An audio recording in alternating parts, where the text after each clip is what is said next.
High বন্ধুগণ, কেমন আছেন? আশা করি সবাই ভালো আছেন। আজকে আমি হাজির হয়েছি আমার স্পোকেন ইংলিশের 150টি স্ট্রাকচারের মধ্যে 16তম পার্ট নিয়ে আপনাদের মাঝে উপস্থিত হয়েছে। আমি ইতিমধ্যে 15টি পার্ট শেষ করেছি, আপনারা দেখে নিতে পারেন। তা আশা করি এই স্ট্রাকচারগুলো সকলের জন্য ভালো হবে, কারণ এই স্ট্রাকচারগুলো আয়ত্ত করতে পারলে স্পোকেন ইংলিশে খুব বেশি সমস্যা হওয়ার কথা না। আর আমি প্রত্যেকটাতে 5টা করে উদাহরণ দিই। 5টা করে উদাহরণ আয়ত্ত করলে পরে দেখা যায় ওই ওই স্ট্রাকচারগুলো খুবই সহজ এবং সাবলীল মনে হয়। তো বন্ধুগণ, আজকে আমার এই 150টি স্ট্রাকচারের জন্য 16তম পার্ট। আজকে 107 নাম্বার থেকে শুরু করব। আজকেও 5টি স্ট্রাকচার দেব সকলের জন্য। তো সবাই মনোযোগ সহকারে সেগুলো আয়ত্ত করবেন সেই প্রত্যাশা করি। তো শুরুতে যেটা বলবো যে আমার চ্যানেলে এখনো যারা সাবস্ক্রাইব করেননি, please subscribe my channel.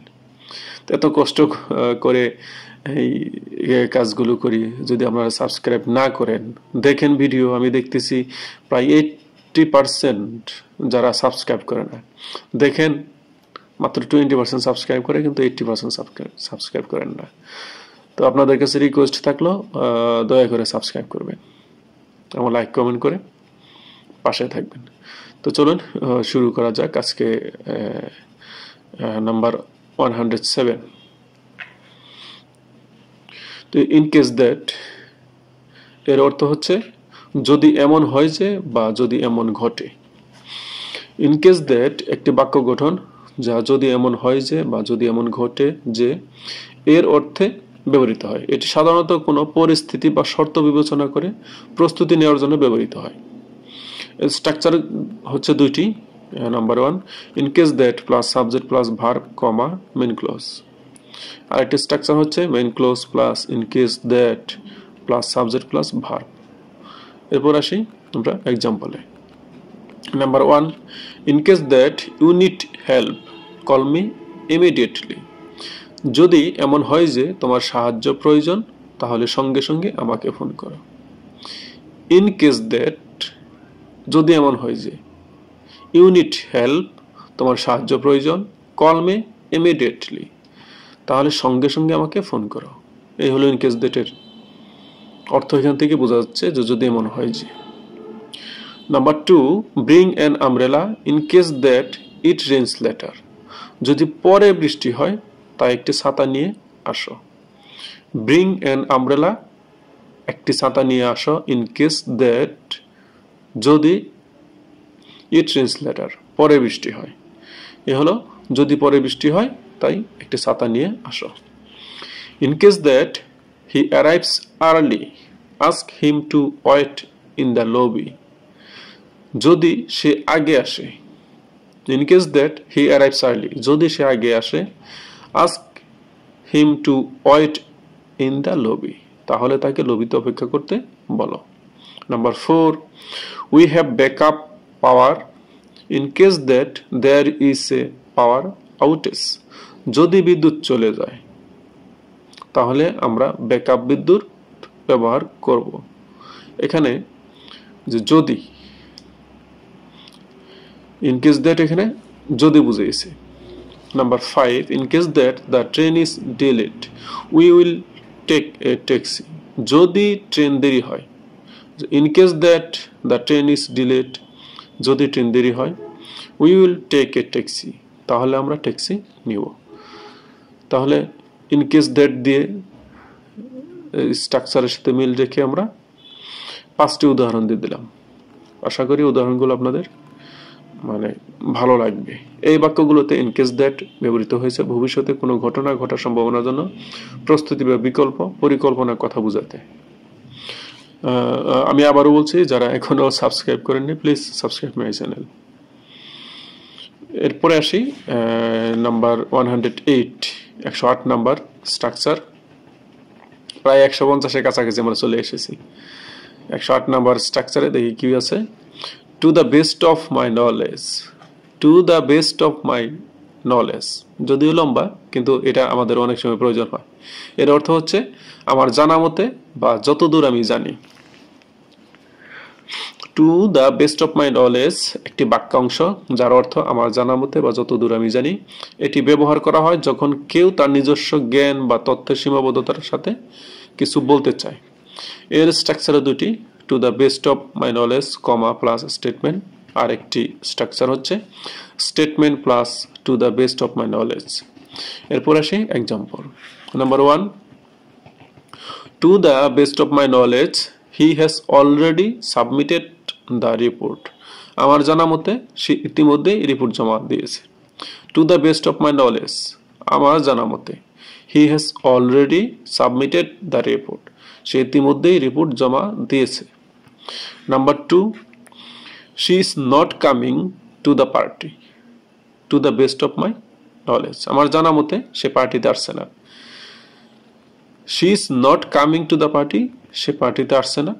Two the best of my knowledge আমার জানা মতে। Number 3, to the best of my knowledge this is the correct answer. আমার জানা মতে এটাই সঠিক উত্তর। এরপরে number 4, the company is not hiring at the moment. To the best of my knowledge আমার জানা মতে বর্তমানে কোম্পানি নিয়োগ দিচ্ছে না। The company is not hiring at the moment, বর্তমানে কোম্পানি নিয়োগ দিচ্ছে না। To the best of my knowledge আমার জানা মতে।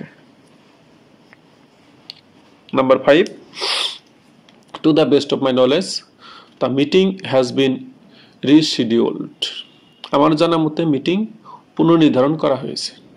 এই বাক্যগুলোতে to the best of my knowledge ব্যবহার করা হয়েছে ব্যক্তির সীমিত জ্ঞান বা উপলব্ধ তথ্যের ভিত্তিতে কিছু বলার জন্য। এরপরের স্ট্রাকচার 109, 109 নাম্বার, হোয়াট উইথ এর অর্থ হচ্ছে এই কারণে যে বা এমন অনেক কারণে। হোয়াট উইথ একটি বাক্যাংশ যার অর্থ এই কারণে যে বা এমন অনেক কারণে। এটি সাধারণত কোনো পরিস্থিতি বা ঘটনার পেছনের কারণ ব্যাখ্যা করতে ব্যবহৃত হয় এবং একাধিক কারণের ইঙ্গিত দিতে পারে। এর স্ট্রাকচার হচ্ছে what with plus reasons comma main clause. এরপর আসে example. Number 1, what with the heavy traffic and the rain I arrived late. যানজট ও বৃষ্টির কারণে আমি দেরিতে পৌঁছলাম। এখানে হোয়াট উইথ এখানে হলো কারণে বুঝেছি। হোয়াট উইথ কারণে the heavy traffic and the rain যানজট ও বৃষ্টির, তার মানে যানজট ও বৃষ্টির কারণে আই অ্যারাইভড লেট আমি দেরিতে পৌঁছালাম।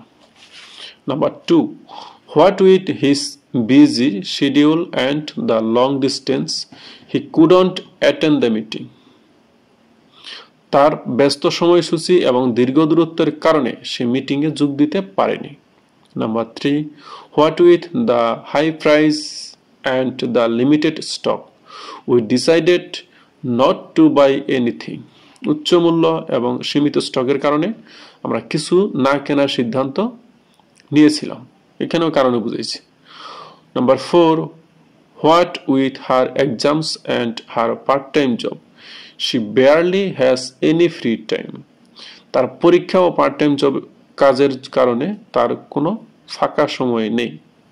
Number 5, what with the noise from the constructions and the heat I couldn't concentrate on my work. নির্মাণ কাজের আওয়াজ এবং গরমের কারণে আমি আমার কাজে মনোযোগ দিতে পারিনি। এখানে কারণে ব্যবহৃত হয়েছে। এই বাক্যগুলোতে হোয়াট উইথ ব্যবহার করা হয়েছে একাধিক কারণ ব্যাখ্যা করতে যা কোনো পরিস্থিতি বা ফলাফলের জন্য দায়ী। তো বন্ধুগণ, আবারও বলছি, যারা আমার সঙ্গে আছেন প্লিজ সাবস্ক্রাইব মাই চ্যানেল। আমার চ্যানেলটি দয়া করে সাবস্ক্রাইব করবেন, লাইক কমেন্ট করে পাশে থাকবেন।